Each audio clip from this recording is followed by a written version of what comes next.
This is an anime recap video, and in this video, I'm going to show you a pirate crew named the Straw Hats, including Luffy, Zoro, Jinbei, Sanji, Robin, Nami, Brook, Usopp, and Chopper arriving on Egghead Island, also known as the Future Island, to save the genius scientist Dr. Vegapunk. The Straw Hat Pirates are reading the news and discovering the allegation that Sabo killed Nefertari Cobra. Immediately, Luffy yells that he doesn't believe Sabo would do such a thing, and Robin sides with him, revealing that the Revolutionary Army's enemy is the world nobles, not regular kings. They also read that Vivi has gone missing, and Luffy orders that a course be set for Arabasta right now. Zoro tells him that it is pointless because Vivi was last seen in Mary Geoise, but Luffy simply says they head there instead while Zoro kicks over a chained-up barrel that has caribou inside. Zoro reminds Luffy that Mary Geoise is the den of their enemy, but Luffy simply calls him a chicken while Zoro retorts that they need more information. Sanji sobs over Vivi's condition while Chopper laments that her father is dead, as he is nice to them back in Arabasta, something Usopp agrees with. Nami is also worried for Vivi's safety as well, and Jin comments how tumultuous the Lively is. Frankie and Brook state they don't believe Sabo killed Cobra, with Brook even adding he's never known anyone displeased with the Sand Kingdom. At that point, Nami bursts into tears, and Luffy yells they need to save her, but Zoro demands everyone calm down. He asks Luffy if he remembers telling them that Ace has his own adventures and how he trusts him to handle himself up until he absolutely needs help. As such, he feels Vivi should be treated the same way because he knows how tough she is. Luffy, Nami, Chopper, and Sanji, however, retort that he can't stop them from worrying about her and start name-calling him, leading to a fight between him and Sanji once again. Meanwhile, Robin says that so much transpires while they are in Wano, particularly that the abolishment of the 7 warlords of the sea sends Crocodile, Buggy, and Dracula Mihawk back out to sea and leads to the founding of Cross Guild and Buggy's ascension as emperor. Robin asks Luffy if he wants to hear about the others listed in the paper, and he says he will leave it in her care, and to alert him if there is anything big to keep his eye on, which she accepts. Luffy lays down on his back and once again says that Sabo is innocent, even telling everyone about how his dream is so that no one would get their freedom taken away from them like his was as a kid. He reminisces over the day he, Sabo, and Ace made an oath, and Luffy tells everyone what he told them, resulting in a surprised reaction from everyone, with Usopp saying what Luffy wants is impossible despite his beliefs. It then occurs to Luffy that he had never actually told them what he told his brothers and Shanks, but simply says that at the end of his dream, that is what he wants. The crew's reactions become one of encouragement, and Frankie declares to Luffy that becoming the Pirate King is the bare minimum to achieve it, adding that there is to find only one road Poneglyph to get to Laugh Tale. But Robin tells him it's not that easy, since no one has seen that Poneglyph in years and there are no clues as to where it may be. Meanwhile, at Marine HQ, the Marines track where Sabo is calling Manhwa Island from and learn it is Lulusia Kingdom, one of the nations the Revolutionary Army helped rebel. The 5 elders remark on this development and call him unfortunate. On Manhwa Island, Sabo apologizes for the trouble he caused and confirms he did not kill Cobra, but he saw something unbelievable. Specifically, he saw someone sit on the empty throne. All the while, the people of the kingdom were noticing the sky getting darker, while the ousted king and his daughter demanded to be released. That someone, Imu, proceeds to cross off Lulusia on a map, and the 5 elders order the signal to the surveillance den mushies be cut, and as far as the Marines should be concerned, nothing abnormal is detected, and no information is intercepted, and as far as anyone should be concerned, Lulusia Kingdom never existed. Suddenly, something ginormous lands on and completely obliterates the island. This cuts Sabo's connection to the army off, leaving his ultimate fate unknown. A few days later, the Straw Hats sail in the climate range of a nearby winter island as the seas are filled with icebergs and strong winds. They then notice a huge column of water in the air, which Nami says is a warm eddy being forced upwards. Nami tells Jin to get everyone away, but Luffy and Sanji sense a woman trapped in the current. Zoro cuts the current in half using yakitori as Chopper walks out and gets swept away by the wind. Luffy's attempt to save him results in him getting swept away too, but the woman gets blown out of the current, and she turns out to be Jewelry Bonnie,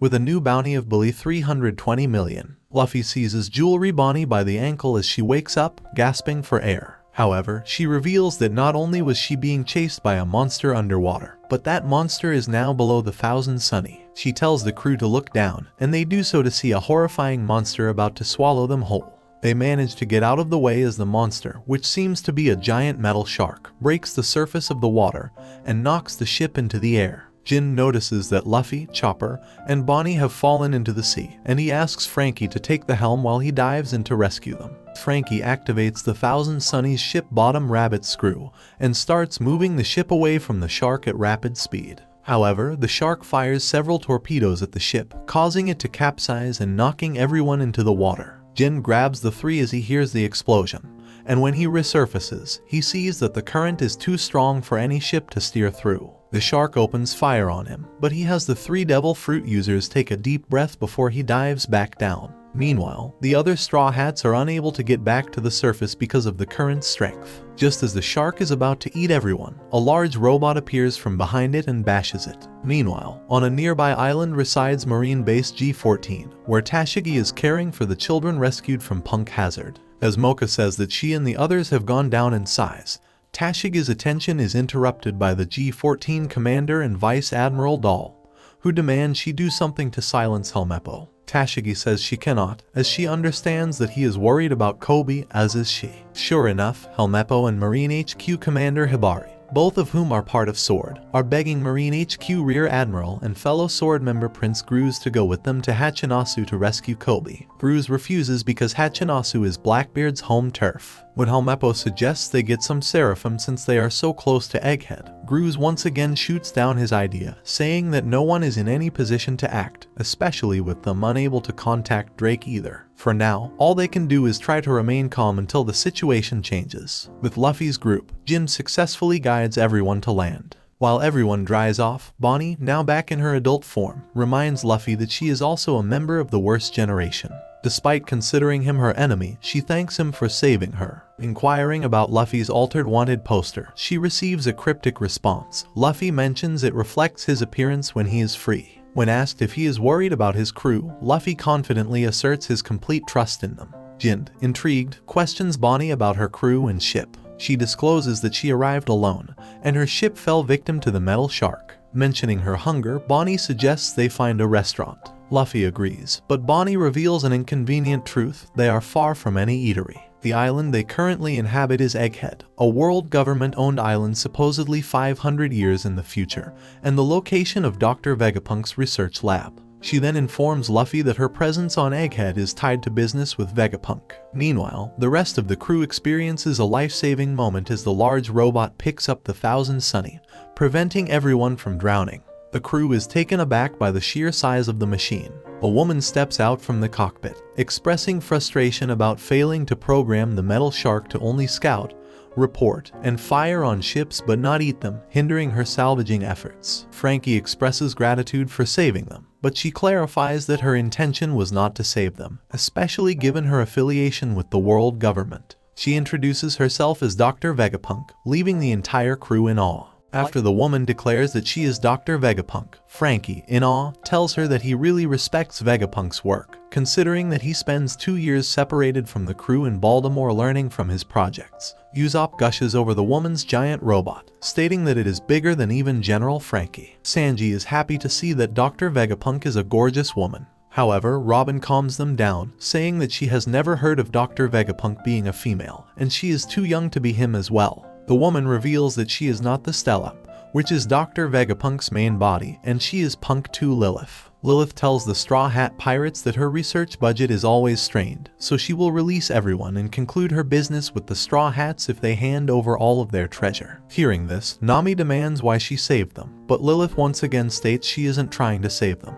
She considers them all trespassers, and every ship that comes near gets destroyed by her army of sea beast weapons, which she summons to surround everyone. Seeing the giant mechanic beast, everyone starts panicking, except for Frankie, Zoro, Robin, and Sanji. Just then, Lilith receives a call from someone, and the person on the other end is called Shaka, who tells her she has no pride as a scientist and continues robbing others. Lilith tells him to shut up because she's focusing on their budget, but Shaka informs her that she's dealing with the Straw Hat Pirates, who are just announced as an Emperor's crew. Lilith states she knows it and believes that they must have treasure on their ship, which is why she's robbing them. However, Shaka tells her that she's underestimating them, especially since Zoro and Robin are acting so calmly because they know that even if they're surrounded, they can defeat the sea beast weapons in an instant. Shocked at this, Lilith realizes that she's at a disadvantage, ashamed that she underestimated an Emperor's crew so quickly and easily. Just then, Zoro demands that they need something from her, but Lilith gets mad at this and orders the sea beasts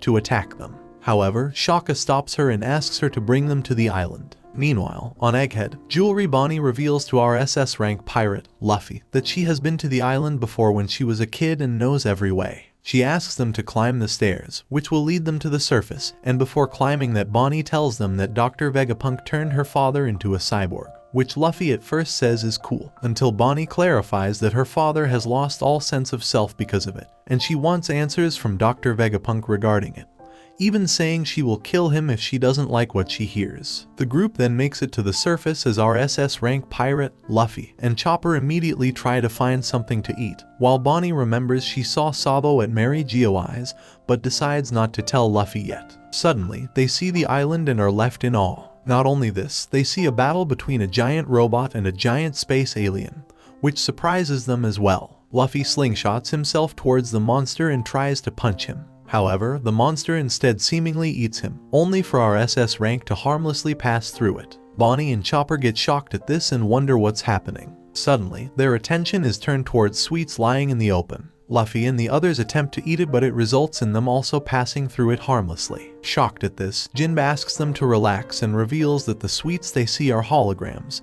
3D images made of light. In other words, it's not real. He explains that due to this, Luffy wasn't hurt by the monster since it was a hologram too, but our SS rank pirate becomes furious over the food trick. Chopper then notices a machine with various food signs on it and asks about it, but Bonnie believes it's another hologram.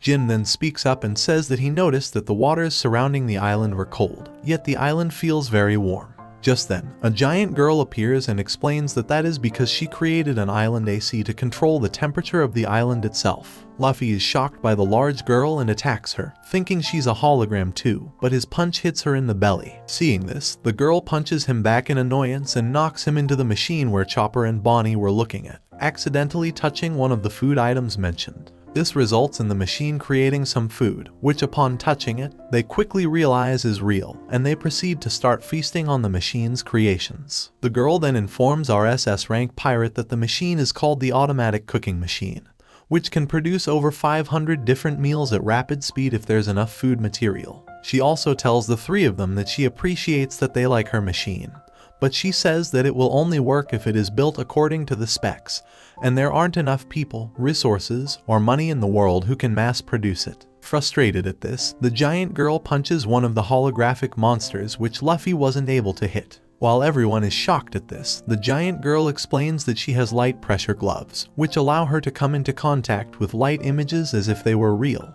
Jin finally asks who the girl is, and she introduces herself as Dr. Vegapunk, specifically Punk 5 Atlas. Everyone is left in shock by this, however, Bonnie remains calm and reveals that she is lying. Elsewhere, CP0 agents Rob Lusai, Stussy, and Kaku are en route to Egghead with a seraphim resembling Bartholomew Kuma. Kaku informs Lucci that while there is only one Dr. Vegapunk, his constant busy schedule leaves him not enough time to do everything. As such, he created 6 satellite bodies to split himself into, thereby giving himself more hands, even though they are all him. Lucci comments that he feels like the weird one for being the only one thinking that it is impossible and how geniuses are such a pain. And he says that their mission is to first return the seraphim to the island, then eliminate every one of Dr. Vegapunk's bodies while keeping his lab intact. Lucci asks if the reason the world government wants the smartest man in the world eliminated is because of the Lulusia Kingdom incident.